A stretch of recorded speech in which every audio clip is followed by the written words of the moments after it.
You're not our family. Go home now.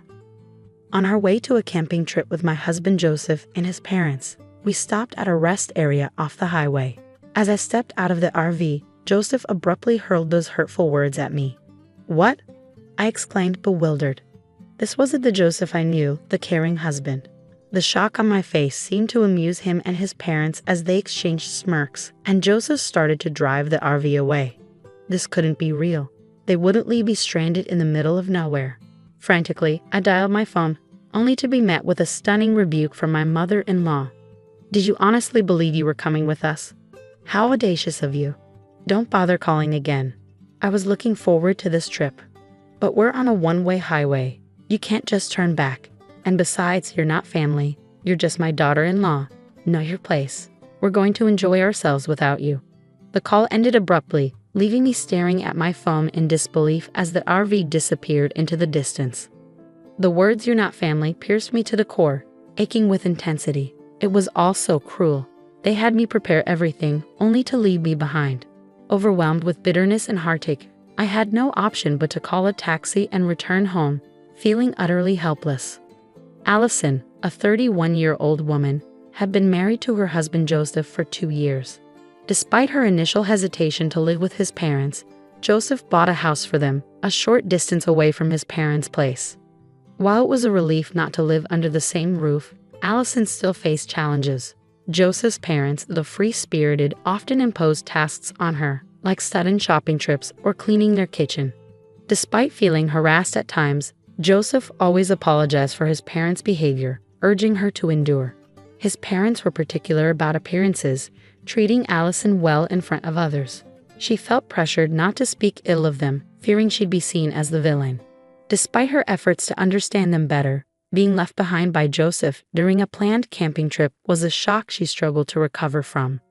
The idea of camping arose during a visit to his parents, where Allison stumbled upon a lantern in the storage room. Curious, she asked about it, sparking a conversation about camping. Excited by Allison's mention of her father's camping enthusiasm and RV ownership, Joseph suggested they go on a family camping trip. With newfound excitement, he urged Allison to rent an RV for their upcoming adventure. My father cherishes his RV and takes care of it whenever he has free time. I'm not sure if he would lend it to us. Now it's your job to convince him. You better beg him to lend it to us, got it? Joseph urged when I hesitated at the sudden request. It's our first time camping and we don't know what we need, so it would be safer to borrow your dad's RV. Besides, I want to please my parents with a fun camping trip. Please, Allison. His plea left me little choice but to agree. I rushed to my father's place and explained the situation. To my surprise, he readily agreed. Really? Is it okay? I asked in disbelief. Of course. I thought you would refuse because you always polish and take care of it in your spare time. If it's for you, Allison, I'm happy to lend it, and I'm touched by your desire to please Joseph's parents. So take this whole set of camping gear so you can enjoy your first camping trip. If you're a beginner, this and this would be good, my father said, selecting easy-to-use equipment for beginners while explaining various things. I was thrilled to see how much my father cared for me, and it warmed my heart deeply. Perhaps this camping trip could serve as a bridge to bring me closer to my in-laws. All right, I'll work hard to prepare, I assured my father gratefully. I went ahead and reserved a campground equipped with power facilities, along with a nearby hot spring for added relaxation. When I shared the news with my husband and in-laws, they were overjoyed. We're so lucky to have you, Allison. I'm so excited. I can't wait. I'm glad you're happy, Joseph exclaimed, his enthusiasm infectious. On the day of our trip, I climbed into the RV driven by Joseph, brimming with excitement. As we hit the highway, heading towards the campground, my anticipation soared. But soon enough, my mother-in-law's demanding nature resurfaced. Joseph, I'm thirsty. Can we stop at the interchange on our way? She requested. Mom, I brought some drinks. You can pick one from here, Joseph replied, trying to accommodate her needs. None of them really appealed to me. As my daughter-in-law, you should know my tastes, my mother-in-law remarked, her tone dripping with disappointment. I'm sorry, I stammered, feeling the weight of her words. Stepping out of the car at the interchange to buy her the requested Dieter pepper, I was blindsided by my husband's sudden coldness. Allison, you're not a part of our family, so go home now, he uttered, his tone devoid of warmth or understanding. Excuse me? What suddenly got into you? I gasped, unable to comprehend his words. This wasn't the Joseph I knew. He wasn't the one who typically showed me kindness and consideration. My shock only seemed to amuse them as they laughed at my expense, and the RV began to move again, leaving me stranded. They left me here in the middle of nowhere. Is this some kind of joke? Panic set in as I dialed a number, hoping for some semblance of understanding, only to receive a response from my mother-in-law that shook me to my core. You thought you could really come with us? What a brazen woman you are. Not a part of our family. Be aware of that. Bye. We'll enjoy a good family time without you. My mother-in-law's words echoed in my mind as the call abruptly ended. I stood there, stunned and speechless. How could they treat you like this? They had me prepare everything, only to exclude me at the last moment. What was Joseph thinking? Bitterness and sorrow washed over me, but I couldn't dwell on these feelings. Summoning all my strength, I called a taxi and returned home, feeling utterly betrayed. The following day, my husband and in-laws returned from their camping trip, excitedly recounting their adventures. Not a single word of apology passed their lips for leaving me behind. As I pressed them for answers, their response left me dumbfounded. We did it to discipline you as my wife. That's right, Allison. You never understand your place as our daughter-in-law. But there's no need to abandon me on the highway for that. We had to go this far because you wouldn't get it otherwise. My mother-in-law's words cut through me like a knife. We need to properly discipline this failure of a wife before we start living together, my father-in-law added, his tone laced with disdain. The mention of living together sent a chill down my spine. Discussions were happening behind my back, and I was completely unaware. What do you mean by living together? I haven't heard anything about this, I protested, my voice trembling with fear and anger. My parents' place is getting old and is at its limit. I've bought a house where we can invite Dad and Mom to live with us. From next year, we'll be living together, so I'm going to be stricter with you. Be prepared, Joseph declared, his words hitting me like a ton of bricks. Was this his true intention all along? Deciding such a major thing without consulting me at all.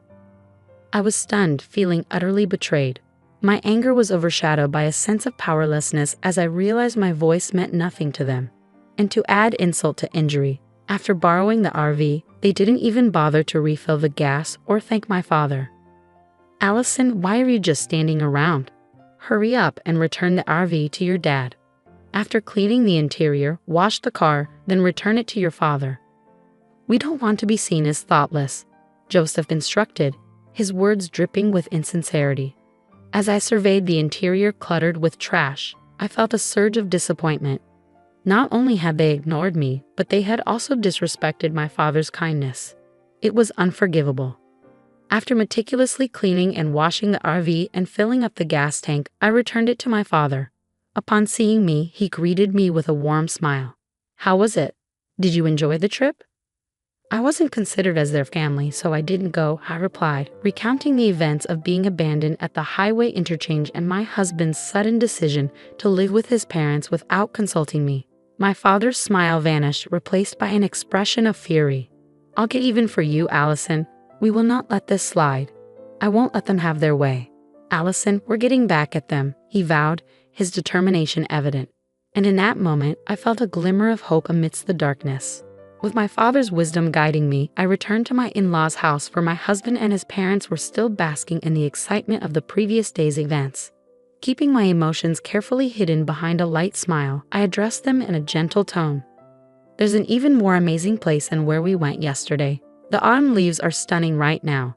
How about we go on a full-scale camping trip instead of staying in an RV? We could pitch a tent, enjoy a barbecue, and soak in the breathtaking scenery. At night, the sky is filled with stars. It's truly a hidden gem that I don't want to share with anyone else. Can I come too, to fulfill my role as your wife? That sounds wonderful. It's going to be so much fun. Since it's in a secluded area, I'll drive, my husband eagerly agreed. As my wife and our daughter-in-law, of course, you should join us. My in-laws chimed in with equal enthusiasm. We decided to go camping again the following weekend. As always, they left all the preparation to me, their demands for discipline growing more incessant each day. But I had my secret plan in motion, meticulously arranging for my revenge. And when the date of our trip arrived, I borrowed an RV from my father, drove to a remote campsite, and watched with satisfaction as my husband and in-laws thrilled at the adventure ahead. "Wow, it's like a private site," they exclaimed, eagerly exploring the new environment. "We'll go for a walk and enjoy the scenery, Allison." "Stow our tent, understood." "Enjoy your walk," my husband instructed before they set off, leaving me to prepare the camp. "Come on, let's go quickly," I urged, bidding them farewell and then setting to work on the campsite. About 30 minutes later, my husband called in a panic. "What, you're lost. I can't find your dad's RV. I'm on my way home with it." "What? What do you mean?" I asked, bewildered. "Don't worry," was his cryptic reply. Unbeknownst to them, I had left only the bare minimum for them to enjoy a real camping experience, a plan devised by my father. He had suggested they experience wild camping, where they would have to fend for themselves, akin to living on a deserted island rather than a convenient camping site with all amenities. "You better set up your tent early and look for wood to start your fire. I know you guys have no lighter, so you'll have to start the fire yourself. I've left the pot so you can at least cook rice," my father had advised, ensuring they faced the challenges of nature head-on. "You left us behind. You were the ones who said that I, as a wife, wasn't part of the family and shouldn't go camping with you guys. So I took you up to the campsite and tearfully went home. That's what you wanted to do, right?" I stated calmly, hitting them with my logic. My husband was momentarily silenced by my words. "Enjoy camping with just your family," I added before hanging up. But my husband's rage erupted, and he began yelling at me. "Don't be ridiculous. If you don't come back now, I'll get a divorce from you." "All right, let's get divorced. You'll regret saying that." Being abandoned on the highway, finding my father's cherished RV filled with trash. "I've had enough of living with your parents, who do nothing but disrespect me, and you're the ones who will regret it, stupid woman," I retorted, utterly disgusted by his behavior. He abruptly hung up, leaving me seething with anger. Although I was nearby, I lost all will to go pick them up. After a while, I received another call from my husband. His tone had completely changed, and I could hear his confusion and trembling voice over the phone. I can't set up the tent no matter what. It's starting to rain and my parents are getting angry at me. It's getting cold too. What should I do? It's cold, regretting already." "Why don't you look up how to set up a tent on YouTube?" I suggested, trying to offer a solution. "Forget the tent. My father pulled it too hard and ripped it apart, Allison. You've had your fun. Now fix your attitude and come pick us up," my husband snapped, his frustration evident. "I'm not coming. If you walk for about an hour, you'll reach a broad road. If you're not going to camp, then come down here with your stuff," I replied firmly, refusing to bend to his demands. "What? Just because I'm asking you nicely doesn't mean you can get all high and mighty," he retorted, revealing his true nature. Any lingering feelings I had for him had completely cooled. All I could do was sigh. "Screw this. I'm going to dump all this useless stuff. Just wait till we get home," he muttered angrily before ending the call. "Someone owns that place. It's private property. If you dump anything here, you'll be sued for illegal dumping, you know. There's a sign there that clearly states no littering," I warned, trying to reason with my husband. "I don't care," he replied, his tone firm and unyielding. It was clear he didn't believe I was serious about the divorce. I had to make him understand the gravity of the situation. "After the divorce, I'll be demanding compensation for the emotional distress from all the harassment you've done to me," I asserted, my voice steady and resolute. "What? The divorce? Is it? I'm serious," he stammered, finally realizing the seriousness of my words. Our conversation from the time I was left behind on the highway is recorded on my dad's RV's dash cam, so you can't deny it. Not just that, I've also recorded the conversations when you were harassing me afterwards, I stated firmly, laying out the evidence. "Let's calm down. We don't have any savings because we've been paying our mortgage. If you leave, I won't have anyone to cook and clean for us, which will be a problem." "You should think before you speak," my husband pleaded, trying to appeal to practical concerns. "I'm not your maid. If you don't agree to the divorce, I'll take it to court. It's going to become a big deal, and everyone in the family will know," I asserted, refusing to be swayed by his attempts to guilt-trip me. My husband, usually so conscious of others' judgment, fell silent, seemingly at a loss for words. In the background, I could hear his parents fussing, but their opinions no longer held any weight for me. After that, my husband attempted to say something with a preface of but then the call abruptly cut off. Soon after, I started receiving multiple calls from my in-laws, but I ignored them completely. After a while, the calls stopped ringing, indicating their phones must have died from a lack of battery. My father's revenge plan was a resounding success. As I made my way home, I picked up the divorce papers, filled them out, and left them on the table before returning to the comforting embrace of my childhood home, where my kind father awaited me. Meanwhile, my husband and in-laws took an inexplicably long 3 hours to descend the mountain that would normally take only 1 hour. That's why you should have used Google Maps instead of bothering me with calls. How foolish, I remarked to my husband, who arrived at my parents' house in a desperate attempt to salvage our relationship. His anger was palpable. "Allison, get out here now. I'll teach you a lesson. If you have something to say, talk to my father. He's pretty upset, so it might not end well for you." But my imposing father stood firm at the entrance, unleashing a tirade against my husband and shutting him down. Moreover, they left their tent and camping gear in the mountains, leading to a lawsuit for illegal dumping filed by the owner of the mountain.